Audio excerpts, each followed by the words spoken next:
Hello everyone, welcome to our channel MedJX. My name is Radhika Sharma and in today's video हम लोग बात करने वाले हैं कि नीट 2025 में कौन से ऐसे बच्चे हैं जो बैन हो सकते हैं अपने मेडिकल कॉलेज में एडमिशन लेने के लिए।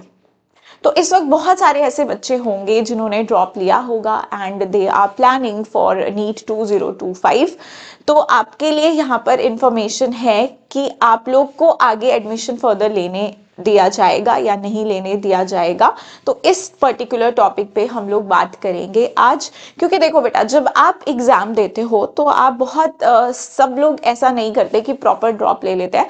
बहुत सारे बच्चे काउंसलिंग अटेंड करते हैं, फिर कोई कॉलेज भी ले लेते हैं, कोई कहीं पे पढ़ रहा है, कोई बीडीएस कर रहा है, कोई नर्सिंग कर रहा है। सो आप डिफरेंट डिफरेंट कॉलेजेस में पढ़ते हो, बट आपको कुछ बातों का ध्यान रखना पड़ता है कि क्या आप नेक्स्ट टाइम के लिए एलिजिबल हो मेडिकल कॉलेजेस में एडमिशन लेने के लिए या नहीं।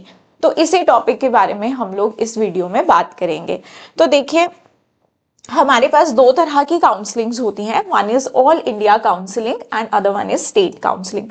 तो देखो बेटा, अगर आप ऑल इंडिया काउंसलिंग कर रहे हो एंड आप first round, second round, third round तक पहुंच जाते हो, है ना, आपको कोई कॉलेज अलॉट हो जाता है, ठीक है, then there is no problem. तो फर्स्ट सेकंड थर्ड राउंड तक ऑल इंडिया काउंसलिंग में कोई प्रॉब्लम नहीं है। लेकिन एक और राउंड होता है जिसे हम कहते हैं स्ट्रे वैकेंसी राउंड। अगर आप उस राउंड तक पहुंचते हो और आपको कोई कॉलेज अलॉट कर दिया जाता है और फिर आप क्या करते हो कि उस कॉलेज में एडमिशन भी ले लेते हो, लेट्स से आपको एमबीबीएस बीडीएस कुछ अलॉट हो गया, but you are not happy with your college, you think कि हम और मेहनत करेंगे और अच्छा कॉलेज ले लेंगे, और आप सोचते हो कि मैं साइड बाय साइड अपना नीट का प्रिपरेशन करूंगा या करूंगी एंड नेक्स्ट ईयर किसी और कॉलेज में एनरोल हो जाऊंगी। तो बेटा, दिस इज नॉट अलाउड। अगर आप स्टे वैकेंसी तक पहुंचे हो और आपको इवन कॉलेज अलॉट भी हो गया है या आपने एडमिशन भी ले लिया है, अगर आप नेक्स्ट ईयर फिर से नीट का एग्जाम देते हो तो आपको एडमिशन नहीं मिलेगा, आपको एडमिशन नहीं दिया जाएगा कॉलेज में, आपको बैन कर दिया जाएगा, आपको 1 साल के लिए बैन कर दिया जाता है। तो ये बात हमको ध्यान में रखनी है। Next is your state counselling.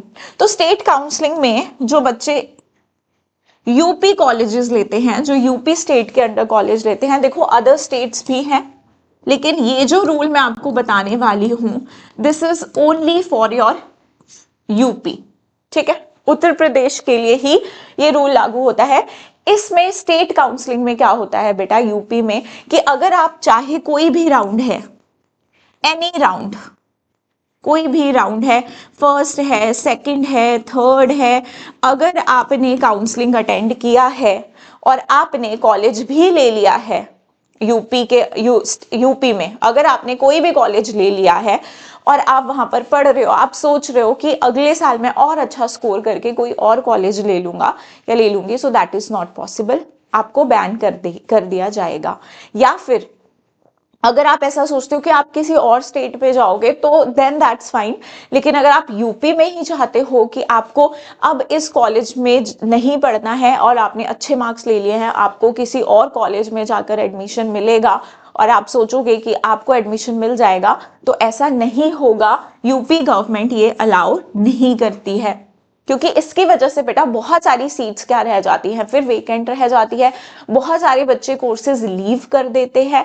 तो इसीलिए गवर्नमेंट ने ये रूल निकाला है। This is not for the other states but this is for UP.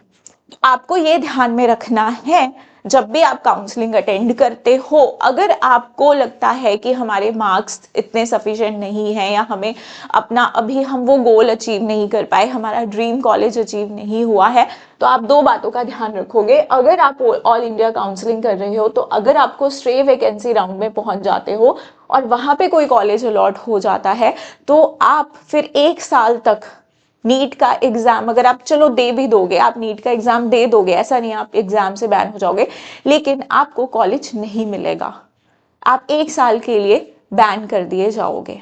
तो ये बातों का कुछ ध्यान रखना है। और यूपी का जो हमारा रूल है, वो तो आप चाहे कोई भी राउंड में कोई भी राउंड कर लो, फर्स्ट कर लो, सेकंड कर लो, थर्ड कर लो, अगर आपको एक बार कॉलेज अलॉटमेंट हो गई है तो आप फिर से एग्जाम देकर किसी और कॉलेज में नहीं जा सकते हो. So that's all about this video. Thank you so much for watching.